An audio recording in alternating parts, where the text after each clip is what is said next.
Magandang gabi mga masters, bali ngayon po ay 8 videos po ma-upload ko po sa aking YouTube channel. Tama nga mga masters, 8 videos nga po ma-upload ko. Yon, what's up mga masters? Nandito na naman tayo sa panibagong araw, panibagong kabanata na naman ang pagsasama-samahan natin ngayon guys.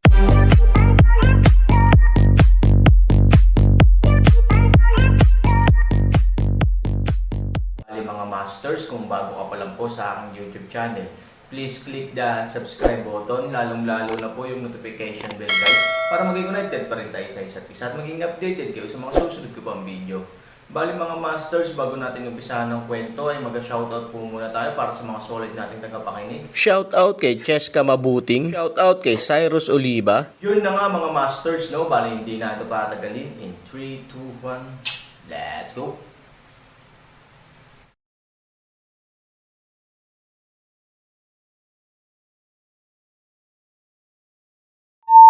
Nang ihagis kay Luruaksan ang tanong ni Aaron, agad siyang naging focus ng audience. Walang tao, ngunit tungkol sa tanong na ito ni Aaron, tumalon ng husto ang puso ni Luruaksan. Hayaan ang isang tao pumunta. Huwag mong pabayaan. Sa paghusga mula sa kasalukuyang sitwasyon ng Aaron, si Lolo ay lubhang mapanganib. Bagamat ang kinabukasan ng pamilya Lu ay muling isusulat niya sa lalong madaling panahon, bago muling isulat, ang pundasyong ito ay hindi maitawid. Kung bumagsak si Lu Jiazhen, haharapin niya ang mga kahihinatnan. Si Fu Jia ang pioneer. Sa oras na iyon, ang pamilyang Lu ay matatalo rin ng kanilang mga kaaway o katapat. Ayaw ni Luruaksan na gumawa ng sarili niyang negosyo. Ang gulo lamang ng pamilyang Lu ay magiging imposible para sa lahat ng pamilyang Lu na paghiwalayin ang kanilang mga sarili. Pero kung hahayaan mo, maaari bang magkasundo si Luruaksan? Siyempre, hindi siya magkakasundo. Matagal na niyang pinaplano, one step at a time. Paano siya magkakasundo pagdating sa sitwasyon ngayon? Siguro, bago nakilala ang Aaron, hindi inisip ni Luruaksan na ito ay isang pagbabalik. Kahit na ito mismo ang layout na hindi niya kailanman na aksidente. Ngunit pagkatapos matugunan ang Aaron, ang orihinal na layout ay mapurol. Bagamat perpekto pa rin ito, ang Aaron ay katumbas ng pagbubukas ng kahon ng Pandora sa puso, at ang pagnanais ay nagiging mas at mas hindi mapaglabanan. Sa ngayon, ang mga pagsisikap ng Aaron na makipaglaban sa parehong mga Diyos ay nagpapalaki ng palaki ng kahon ng Pandora. Para sa mga nakakakuha nito, ang plano ni Luruaksan ay maaaring mas maaga ng hindi bababa sa 10 o kahit 20 taon kaysa sa orihinal na plano, at ang rate ng tagumpay ay tumalon mula 50% hanggang halos 100%. Walang sino man ang maaaring tumanggi sa gayong tukso, lalo na sa pagkaalam na ang kalahati ng tagumpay ay ang kabiguan na mamatay, na mas malaki pa. Nag-alinlangan si Luruaksan dito, ngunit ang mga salita ni Aaron ay malinaw na nagpabagabag sa lahat ng tao sa eksena. Aaron, anong ibig mong sabihin? Ano ang sagot sa oo o hindi? Gusto ba ni Aaron na pakasalan si Luruaksan? Tandang pananong. Pupunta, ang aking makatarungang babae at isang ginoo ay mabait kung ako ito, ibabalik ko ang kagandahan. Anong gustong gawin ng lalaki sa mundo? Ang ganda diba? Sa ngayon, pinagpala ang pamilya Lo. Panipi, itong Miss Lo talaga, anong ginagawa mo?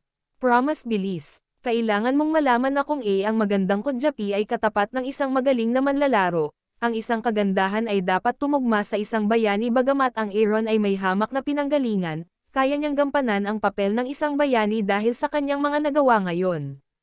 Panipi, bulong ng isang grupo ng mga tao. Kapag narinig ng Yongshengsi area at Yaoshen Pavilion ang mga chismis na ito, halos maduraj ang kanilang mga puso. Gutumingin ka kay Luruaksan na kinakabahan. Anong sagot niya? Kaugnay nito, ang mga tao sa tuktok ng asol na bundok ay tuwang-tuwang nakatingin kay Luruaksan. Kung tumulong ang Aaron, kitang-kita na ang mundo ang tuktok ng kanyang asol na bundok. Ano ang ginagawa mo? Ay pangako sa kanya hindi mapigilan ni Luruaksan na matuwa sa oras na ito, tahimik na hinihimok si Luruaksan. Ayon sa ideya ng aking lolo, kung ang Aaron ay sumali sa pamilyang Lo, malinaw na tutulong ito kay Luruaksan na lumaban sa oras na iyon. Ang mundo ng lahat ng direksyon ay nasa kanyang mga kamay. Nakakatuwang isipin ang tungkol sa pangarap ng isang hari sa lahat ng edad. Rook siya ng malamig, ngunit hindi niya alam kung paano sasagutin. Ang gusto mo bang sabihin sa kanya na ang pakikipaglaban ni Aaron laban sa mga dobleng Diyos ay higit sa lahat ay dahil sa kanyang sarili? Tandang pananong tandang padamdam. Hindi dapat, dapat ba? 3,000 mabangis na paggalaw, ibalik ang langit na apoy na gulong ng buwan, magbackhand ng isang pulang apoy at kulay ube na kuryenteng nagsasagupaan, tulad ng 2 dragon dagat, winalis ang mga tao sa tuktok ng asol na bundok sa isang gilid ng lupa sa isang pagsabog. Daan-daang tao ang nawala sa pag-aapoy ng apoy sa kalangitan at paglunok ng gulong ng buwan, at isang malaking itim na butas ang bumagsak sa ang lupa sa puso. Nanlalamig at natatakot ang mga taong malapit sa lugar na iyon. Tinitingnan nila ang Aaron gamit ang kanilang mga mata, sinusubukang humingi ng awa at hilingin sa Aaron na huwag silang atakihin. 3,000 malamig na boses ng isang inumin, tinatanong kita muli, dapat ay hindi.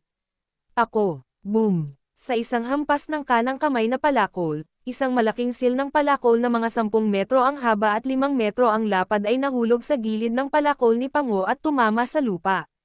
Noong panahong iyon, namatay ang isang grupo ng mga disipulo sa tuktok ng bughaw na bundok. Ano ang iniisip mo? Si Aaron ay isang bayani. Sinong lalaki sa mundo ang maaaring maging mas mahusay kaysa sa kanya? Ay pangako mo sa kanya na nagmamadaling lumingon si Luroakshuan at galit na sumigaw. Sa dulong iyon, hinawakan din ni Lu Wuzhen ang kanyang dibdib at dahan-daang tumayo. Nakita niya ang 2 grupo ng mga disipulo na lumilipad sa abo sa ilalim ng pag-atake ng Aaron, at ang kanyang galit ay nagsimula sa kanyang puso ng ilang sandali. Ang tuktok ng kanyang asol na bundok ay ang pinakamatibay na pag-iral sa mundo. Kailan siya nagdusa ng gayong kahihiyan na pigilan ang Buddha na mahawakan sa leeg at patayin ng kusa kayang. Tingnan ang Xuanwang Divine Sword sa kanyang kamay, tumingin si Lu Wuzhen sa Aoshi sa malayo. Matapos talunin ng Aaron si Lu Wuzhen, natagpuan ni Aoshi Ben ang kagalakan sa kawalan ng pag-asa, ngunit lumitaw ang mga bagong problema. Kahit na ang kapangyarihan ng walang hanggang dagat ay hindi magiging mas mababa kaysa sa tuktok ng asol na bundok, ang katotohanan ay ang Aaron ay natapakan sila. Sa oras na ito, nang makitang paparating si Lu Wuzhen, tumanggaw si Aoshi, tatanungin kita muli, oo o hindi. Ngunit sa sandali ng liwanag ng palakol, ang 2 banal na ilaw ay direktang tumama sa ilaw ng palakol mula sa 2 direksyon, at ang 3 ilaw ay biglang bumagsak sa malayong open space at sumabog.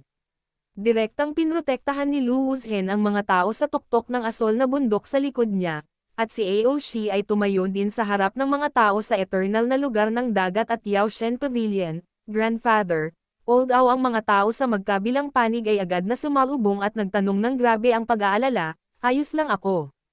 Umiling si Lu Wuzhen. Bagamat sinira ni Han Sanchen ang kanyang 2 magic soldiers at sinaktan siya, ang pinsala ay hindi masyadong malubha at nakamamatay para sa kanya.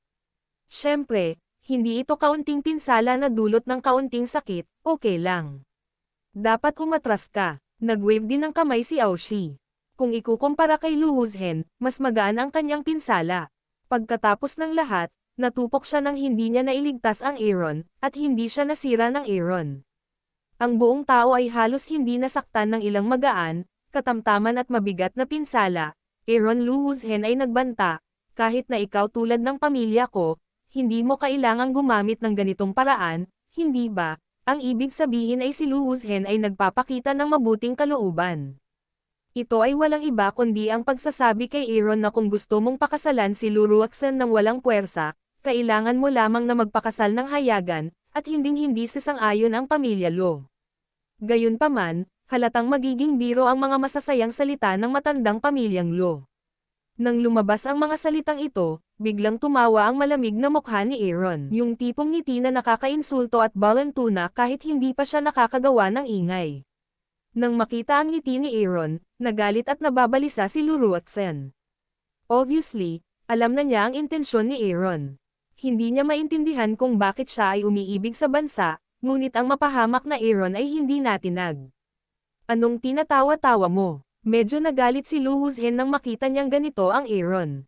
Siya ay may malambot na salita, ngunit Aaron ay ganito pa rin. Kung ordinaryong tao lang sana siya, sinampal na niya ito. Si Ruaksan ay isa sa pinakamamahal na inapo ni Lu Wuzhen. Siya ay may mataas na katayuan sa kanyang pamilya. Siya ay matalino at maalalahanin mula pa noong siya ay bata. Lumaki siya bilang isang bansa at isang lungsod. Sa mundong ito na may 8 panig, sinong hindi nakakaalam at hindi nakakaalam bakit hindi tama na magpakasal ka ng lantaran? Tanong ni Lu Wuzhen. Hindi. Lu Wuzhen, gusto mo bang tanungin ako kung ano ang mali? Aaron disdains to sneer, kailan ko sinabing pakakasalan ko si Lu Ruoxen? Aaron ang mga salitang ito, kaagad lahat para sa isang leng. Kung ano naman ang tinatawanan ko, syempre tinatawanan kita sa pagiging sentimental at walang hiya. Aaron na mga salita na matunog at makapangyarihan, ngunit pati na rin ang mga salitang mabibigat na martilyo sa puso ni Lu Wuzhen. Ang isang grupo ng mga tao ay bamuka ang kanilang mga bibig. Anong ibig mong sabihin? Hindi ba ikakasal si Aaron kay Lu Ruoxen? Panipi, imposible. Nakakamangha si Lu Ruoxin. Basta lalaki, sinong hindi? Aaron, katangahan ba yon? Siya, hindi lang tumanggi, kundi pati. Napakaganda ng Aaron. Matapos ang pagkabigla, isang grupo ng mga tao at kakaibang boses. Nang marinig ang mga pahayag na ito, ang mukha ni Lu Wuzhen ay berde sa galit. Sa harap ng napakaraming tao, ang tuktok ng asol na bundok ay ayaw man lang harapin. Sinabi niya ang mga mababangki na salita at malambot na kahulugan. Gayunpaman, siya ay tinanggihan ng Aaron ng walang awa sa harap ng napakaraming tao. Ang kalungkutan ng isang pamilya ay dapat na kaligayahan ng isang pamilya. Kapag ang tuktok ng asol na bundok ay tinanggihan sa publiko, natural itong tumingin pangit. Gayunpaman, ang isang grupo ng mga tao na pinamumunuan ni AOC ay nagkunwaring nabigla sa ibabaw, at sila ay natutuwa ng palihim, kaya kinailangan nilang kumanta at sumayaw. Kung hindi gagamitin ang Aaron para sa tuktok ng asol na bundok, makakabuti lamang ito sa walang hanggang dagat na lugar, ngunit walang pinsala.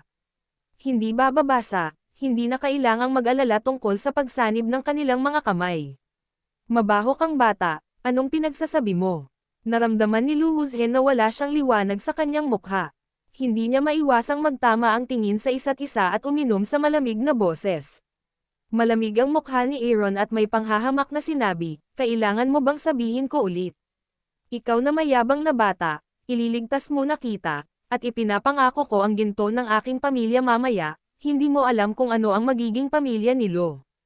Oo, kahit na natatakot siya sa Aaron, kasama si Lu Wuzhen sa harap niya, ang mga disipulo sa tuktok ng asol na bundok ay nabawi pa rin ang kanilang kumpiyansa at sabay-sabay na humakbang pasulong.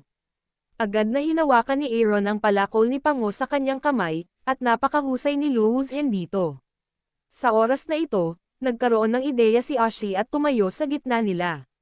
Bakit pareho kayong galit? Kasabay nito, ngumiti si Ashi, tumingin kay Lu Wuzhen at sinabing, Kuya Lu, kahit na ikaw at ako ay magkaibigan na sa loob ng maraming taon, kailangan ko pa ring sabihin ang isang bagay. Bagaman si Aaron ay isang tao sa lupa, ipinaglaban lang namin ang isa't isa. Bagamat ikaw at ako ay hindi sinubukan ang aming makakaya, kailangan naming aminin na ang Aaron ay maaaring makasira sa aming dalawa. Talagang nakakatakot. Natural lang para sa gayong talentadong tao na gustong manalo, sa madaling salita, habang pinupuri ni Ashi si Aaron, nakahanap siya ng perpektong dahilan para sa kanilang pagtatalo. Tapos, nakangiting sabi niya, pero ang close-up, depende rin kung masunurin ang puso ng mga tao. Hindi mo apo ang puso ni Aaron. Hindi mo kailangang lumaban. Walang awa ka ba? Parang nanghihikayat, pero halatang puno ng pangungutya ang tono ni Aoshi. Kinutya ang pamilya Lo dahil sa pagiging walang hiya at pagpapadala ng mga tao malapit sa kanilang mukha. Dahil dito, pinahiya nila ang kanilang sarili. Ngunit ang mga salita ni Ashi, si Lu Wuzhen ay talagang walang paraan upang pabulaanan. Sa mga salitang ito, tumingin muli si Aoshi kay Aaron. Inilagay niya ang kanyang pag-asa kay Ivory. At least sa ngayon, parang tama ang taya niya. Hindi bababa sa Aaron ang tumanggi kay Lu Ruoxen. Gayunpaman, ang mga tao ay sakam at natural na gustong manalo pagkatapos manalo. Si Ivory ay isang taga-suporta ng pamilya. More or less raw siya at ang pamilya Au. Kung kaya nilang maging pamilya Au, mas gaganda sila. Tungkol sa Aaron, binata ang bida. Humanga ako sa kapangyarihan niya. Sasabihin ko sa iyo ang totoo. Sobrang pinahahalagahan kita. Kung gusto mo, Hahayaan kitang piliin ang anak ng mga Ao family, para hindi ka maiinis at mabuli ng napakaraming tao, tama ba? Nakangiting sabi ni Aoshi. Sa pananalitang ito, halos iluwan ni Luhuki ang isang subo ng lumang dugo. Tuso talaga si Aoshi, ang matandang magnanakaw. Gumamit siya ng parehong mga galaw upang ligawan si Aaron. Bagamat ang anak na babae ng pamilya Ao ay hindi kasing lakas ni Luruatsen, napakahusay niyang maghanap ng mga pakinabang. Shelter yun. Ilagay ang malinaw na sabihin sa Aaron, piliin ang mga tao ng Aogia, si Aogia ang kanyang tagapagtaguyod. 3,000, ano sa tingin mo? Yun na nga mga masters, no? Bali panibagong kabanata na naman yung natapos natin ngayong gabi. Muli, maraming salamat po.